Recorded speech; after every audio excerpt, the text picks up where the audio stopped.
오늘 방송은 제 미국 문화 방송의 마지막 방송이 될 수도 있습니다. 물론 또 아닐 수도 있어요. 아, 이거 소재 좋다 그럼 제가 또 가져올 수도 있는데, 오늘은 금요 미국 문화로서는 오늘이 마지막 방송이 될 것 같아요. 자꾸 저한테 피곤해 보이신다 그러는데 아마 제가 좀 아쉬워서 그런 것 같아요. 제가 사실 2년 좀 넘게 진행을 해온 컨텐츠고, 디바 제시카라는 사람을 컨텐츠 방송으로 있게 하기에 가장 첫 번째 처음으로 공헌을 했던 그런 방송인데, 그쵸. 고정적인 컨텐츠로는 일단 오늘을 제가 마무리할 것 같습니다. 왜냐면 자꾸 컨텐츠가 너무나 부재가 되니까, 좀 잘 안 나오니까 우리 작가도 힘들고 저도 힘들고 그래가지고요. 좀 아쉽지만 오늘이 좀 메시지 있게 제가 준비해봤습니다. 사실 미국 문화 관련돼서 인종차별에 관련된 건 굉장히 예민한 주제예요. 그래서 저는 인종차별의 어떤 실태? 여러분들이 정말, 많은 분들이 정말 궁금해 하시는 게 뭐냐면, 미국에 가면 정말 인종차별을 느껴요? 라는 질문을 제가 굉장히 많이 받거든요. 왜냐면 한국에서는 사실 한국 사람만이 많이 살잖아요. 90% 이상이 한국 사람이고, 요즘 좀 다문화 가족이다 해서 여러 동남아 국가에서 오시고 또 조선족 분들이 들어오시고 해서 약간의 민족적인 이질감을 느끼지만, 사실 우리는 한민족이고, 다 검정머리, 물론 좀 염색하면 다를 수도 있겠지만, 다 검정머리에 비슷한 피부톤을 가진 사람들이기 때문에 그렇게 인종 자체를 차별하는 문화에서 자라나지 않았어요. 그래서 우리는 사실 인종차별이 뭔지 잘 몰라요.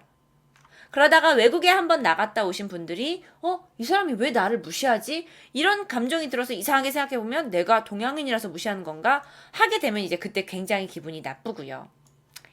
제가 오늘 인종차별을 얘기하는 데 있어서 가장 뭐라 그럴까요? 가장 빼놓을 수 없는 이야기가, 과연 미국에서 흑인으로 사는 것은 어떤 기분일까?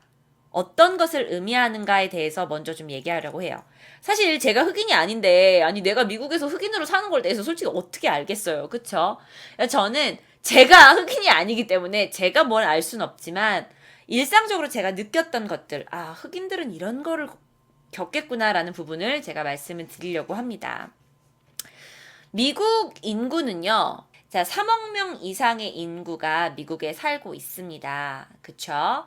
근데 그 중에 백인이 몇 명이냐면 2억 4천만 명이에요. 총 인구 중에 백인이 2억 4천만 명이에요. 그리고 많다. 많지. 그리고 또 두 번째로 많은 건 바로 이 사람들이에요. 히스패닉, 라틴계. 그래서 히스패닉 라틴을 누구를 얘기하는 건가요? 라고 여러분이 만약 모르신다면, 뭐 멕시코에서 오신 분들, 그다음에 라틴 아메리카에서 오신 분들을 보통 히스패닉 라틴계라고 해서 막 이렇게 영화에도 많이 나오는데 이분들이에요. 그리고 그 외에 이제 피부색이 까만 흑인들, 아프리카계 미국인이 이 정도 있어요. 하지만 미국에서는요, 여전히 백인을 제외한 나머지 사람들은 소수민족이라고 불려요. 언니 소수가 아닌데요? 그쵸? 아시아 사람은 정말 더 없어. 그 아시아 사람은 몇 명인지 볼까요? 아시아 사람은 몇 명이냐면은 1억 6천. 아시아 사람도 상당히 많죠. 뭐 중국 사람이고 뭐고 다 합치면. 근데 여기선 백인을 제외하고 나머지 분들은 다 뭐라 그래야 되나? 소수민족이에요. 그러니까 미국이란 곳은 정말 다민족이 몰려 살지만, 백인을 제외한 사람은 다 소수민족이라고 불려요. 그만큼 백인들이 만든 국가고, 또 백인 위주로 많은 것들이 굴러가는 국가죠. 그러다 보니까 우리나라는 어때요? 90% 이상이 다 똑같이 생겼잖아. 근데 미국은 물론 소수 민족이라고 부르고 있고, 이 사람들이 대다수의 사람들이긴 하지만 그 외에도 많은 민족들이 모여서 살고 있어요. 많은 민족들이. 여러분이 미국에 가면 여러분은 소수 민족이 되는 거예요. 마치 우리나라에 베트남 여자분과 결혼을 하셔서 결혼하신 분들 많잖아요. 그럼 베트남 분은 한국 사람이 아니에요. 그분들은 우리나라에서 소수민족이에요. 제대로 대접받아요? 아닐 수 있죠. 저분 베트남 사람이다. 저분 피부색이 틀려. 하고 우리 손가락질 할 수 있어요. 근데 미국에서는 그런 일들이 좀 더 평범한 일이 돼버리고, 그냥 너무나 많은 민족이 살다 보니까. 무슨 말인지 아시겠죠? 그러니까 제가 오늘 방송을 통해서 여러분하고 느끼고자 싶은 건 뭐냐면, 남을 보면 내가 보이거든요. 그리고 남을 보고 내가 보면 내가 비난했던 다른 사람들이 보일 수 있는데 여러분도 미국 가면 차별 받아요. 왜? 여러분 소수민족이고 여러분 그 국가 여러분 국가 아니에요. 여러분 여권 독수리 찍혀있지 않잖아요. 근데 또 어떻게 생각해? 그러면 좀 서럽잖아. 난 열심히 살아보려고 이 나라 와서 뭐 아메리칸 드림 뭐 이런 거 그렇게 가지고 내가 미국에 왔는데 난 소수민족이라고 그리고 막 인종차별 당하고 근데 어떻게 생각해보면 그런 똑같은 꿈을 가지고 한국에 오신 분들이 있어요. 베트남에서 필리핀에서 그런데 그분들도 똑같이 한국은 돈 잘 버는 나라라고 해서 가서 걔처럼 일하면 된다 해가지고 정말 열심히 일하시는데 여러분은 혹시 그분들을 차별한 적은 없는지 한번 생각해 보셨으면 좋겠어요. 근데 그 차별이라는 게 피부색으로 차별이거든요. 넌 피부가 까매서 너는 머리털이 나보다 고불거려서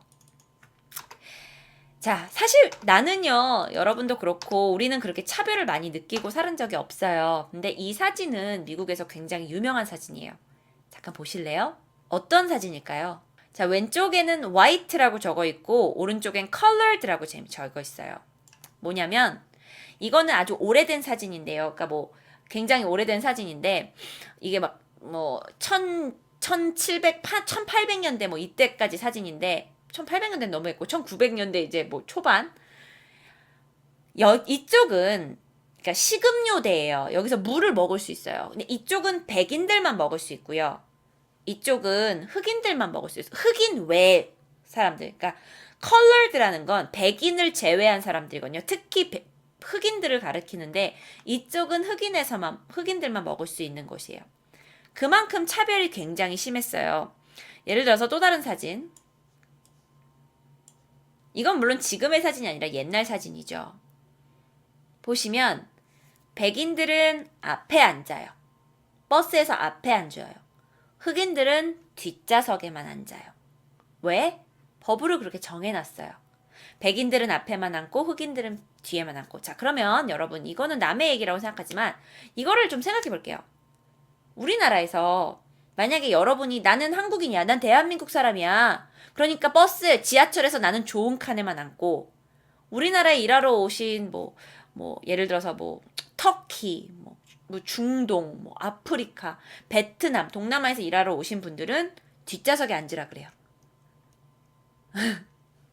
생각해놓고도 좀 미안하죠. 생각해놓고 좀 미안하지 않아요? 전 지금 예문을 들고도 너무 미안해요. 그분들 너무 미안할 것 같아. 나 진짜 이게 뭐야 이 시대에. 불공평하죠. 여러분이 직접 당하지 않았는데도 내가 주는 인종차별이라고 생각해도 그건 굉장히 불공평한 일인데 그걸 다 이제 미국에서는 오랜 시간 동안 겪고 산 거죠. 그러면 왜 이렇게 했냐? 이게 뭐 역사적으로 제가 간단하게 설명을 하자면 노예가 필요했어요. 미국에서. 근데 미국에서 왜 노예가 필요했냐면은 담배하고 목화 공장, 담배를 막 생산해내고 목화, 실 뽑아내는 거. 그 농장이 점점 커지는 거야. 그러니까 돈을 막 벌어내지. 근데 일손이 부족해. 일손을 어서 사와야 돼. 그러니까 한국에선 일손이 부족하니까 중국으로 공장을 옮기잖아요. 요즘 같은 시대에는. 근데 이때는요, 아프리카가 그때 당시에 이제 노예화가 아프리카를 식민지로 가지고 있었기 때문에 아프리카에서 아프리카 사람들을 데려오면 되는 거예요. 그래서 아프리카에서 사람들을 막 데려오기 시작한 거예요.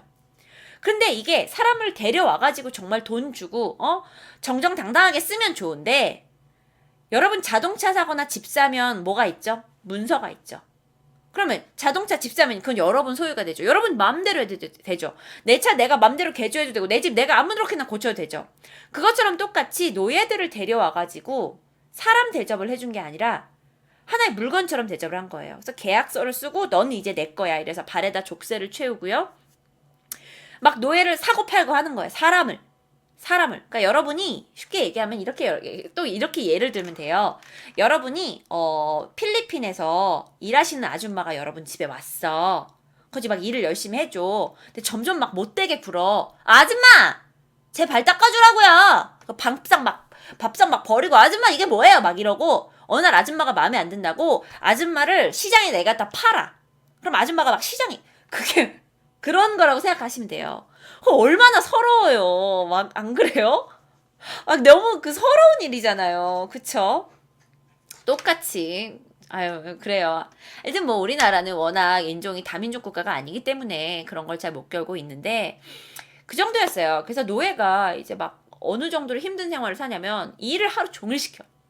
막 담배 농장, 목화 공장에서 하루 종일 일을 시킨 다음에 얘들이 막 힘들잖아요. 지쳐서 쓰러져 있으면 밥도 제대로 안 주고 막 고문하고 막 그랬어요. 그리고 또 이런 일도 있었대요. 그럼 노예들도 사람이니까 노예들이 이렇게 한 집에 모여 살다 보면 남자 노예도 있고 여자 노예도 있잖아요. 그럼 둘이 눈이 맞을 수 있단 말이야. 옛날에도 그랬잖아. 뭐, 성춘향의 야, 몰라, 모르겠는데 하여튼 그런데 하여튼 이렇게 해서 눈이 맞아서 둘이 결혼을 했어. 애를 낳았어. 애도 노예야, 당연히. 그런데 주인한테는 남자 노예 하나, 여자 노예 하나로 보이는 거예요. 그래서 둘이 결혼을 했는데도 불구하고 여자 노예는 더 다른 집에 갖다 팔아요. 둘이 사랑을 하든 결혼 관계든 애를 누가 기든 그딴 건 관심 없는 거예요. 그냥 하나의 물건이니까 흑인들을 갖다 파는 거예요. 어쩌면 우리는 미국의 흑인들의 그 노예의 그 서러움 우린 몰라요. 나도 잘 몰라요. 솔직히 말해서. 하지만 이런 단편적인 일화만 듣더라도 만약에 여러분이 그런 대접을 받았다면 굉장히 서럽겠죠. 생각만 해도 서러운데. 그래서 제 생각에는 여전히 인종차별 문제가 있듯이 그 약간 미국 사람들, 특히 미국 흑인들 안에서는 그 차별에 대한 어떤 그 증오심이 여전히 남아있는 것 같아요.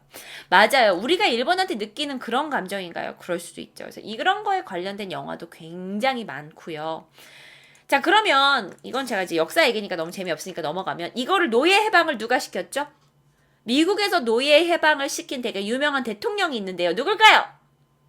노예 해방시킨 사람. 노예 해방, release the slavery. 그렇죠. 링컨 대통령이에요.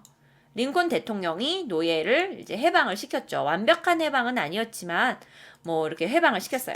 그럼 언니, 대한민국 독립 만세! 우리 그렇게 독립 만세하고 나서 일본이 우리나라에서 다 추방되고 뭐 일본한테 우리 지배 안 받았잖아요. 그럼 얘네도 그런 거 아니에요? 얘네도 노예 해방 만세! 그러면 이제 노예들이 다 풀려나고 노예는 동등한 대접을 받나요? 그러진 않았어요. 굉장히 오랜 시간 동안 흑인들은 좋은 대접을 받지 못했어요. 좋은 대접을 받지 못했습니다. 이런 식이죠. 이게 단편적인 건데 여전히 그 백인들한테는 그 생각이 남아있는 거예요. 흑인들 니들이 뭔데? 니들 내 노예였잖아. 니들 내 발이나 닦고 우리 집 설거지나 하던 노예인데 갑자기 너랑 나랑 버스에서 같이 앉아? 말도 안 돼. 우리 애가 흑인 애들이랑 학교를 같이 다녀? 말도 안 돼, 더러워. 막 이렇게 생각을 하게 된 거예요. 무슨 말인지 아시겠죠? 자, 그런데 요즘에는 그래도 많이 달라지지 않았나요? 맞아요. 제가 그거 얘기 좀 해드릴 건데 옛날 얘기를 먼저 하자면 예전에는요, 백인 학교보다 흑인 학교가 10배나 더 많았고, 거기에 들어가는 재정도 훨씬 더 많았고요. 그래서 흑인에 대한 비하는 워낙 민족적인 게 있어요. 그러니까 그 사람들의 피부가 까매서, 이게 아니라 그냥 백인들한테 흑인들은 옛날부터 노예였던 거예요. 우리 집에서 일하던 사람들이에요. 그러다 보니까 그런 것들이 좀 옛날에 있었죠. 그리고 그런 민족적인 부분 때문에 흑인들도 어쩌면 계속해서 약간 그런 걸 갖게 되는 거고. 진짜 너무하네요. 그쵸? 자, 그러면 오늘 본격적인 이야기를 제가 좀 해볼게요. 제가 오늘의 주제를 뭐로 잡았냐면은 미국에서 흑인으로 산다는 건 무슨 기분일지 여러분하고 좀 느끼고 싶었어요. 물론 우리가 솔직히 이해할 필요 없을 수도 있어요. 근데 저는 솔직히 말해서 흑인들이 어떤 감정을 느끼든지 그게 중요한 게 아니라 난 그 생각을 다시 우리나라에 가져와 보자는 거죠. 우리가 흑인들의 고통을 알면 어쩌면 우리나라에서 다민족으로 소수민족으로 살아가는 사람들의 마음을 여러분도 같이 이해할 수 있지 않을까라는 생각으로 가지고 왔습니다. 2013년이었어요. 19살의 한 흑인 소녀가 있었어요. 굉장히 예쁘장한 소녀였어요. 근데 그 소녀가 차를 타고 가다가 자동차가 사고가 난 거예요. 근데 얘가 자동차가 사고가 나면서 휴대폰이 고장이 난 거야. 휴대폰이 떨어졌든지 했겠죠. 아주 얘가 지금 정신도 하나도 없고 핸드폰은 없고 몸은 너무 피곤하고 막 몸에 상처도 나고 그래서 어떡하지? 경찰은 불러야 되겠고 저기 집이 하나가 있네? 그러고 그 몸을 이끌고 그 집에 찾아갔어요. 그래서 도와주세요! 도와주세요! 라고 도움을 청했어요. 19살 난 흑인 소녀가. 그리고 그녀는 총에 맞아 숨졌어요. 왜 총에 맞아 숨졌을까요? 정황상으로 봤을 때 사고가 났으니까 아무래도 몸이 온전하지 않았겠죠. 그리고 그녀는 19살의 흑인 소녀였죠. 그래서 집주인이 쏴버린 거예요. 그게 2013년에 있던 일이에요. 집주인의 변호사 측은 정당방위였다고 얘기를 해요. 이건 정당방위다. 그런데 부검을 했는데 얼굴에다가 그 사냥총 있죠. 얼굴에 사냥총을 이제 맞아가지고 죽었어요. 근데 우발적으로 뭔가 내가 공격을 받아가지고 했다면 사냥총으로 얼굴을 때려가지고 죽일 수 있었을까 하는 거죠. 그래가지고 지금 경찰에서 그때 당시에 이제 이게 뭐 기소가 되냐 안 되냐 말이 많았던 것 같아요. 근데 정말 그 정도예요? 라고 여러분이 물어보실 수 있는데 워낙 그 미국에서는 흑인들에 대한 어떤 인식이 또 좋지 않은 부분도 많고 그렇기 때문에 또 사실 여자분이었는데도 불구하고 이런 일이 있었네요. 근데 이것뿐만이 아니에요. 뭐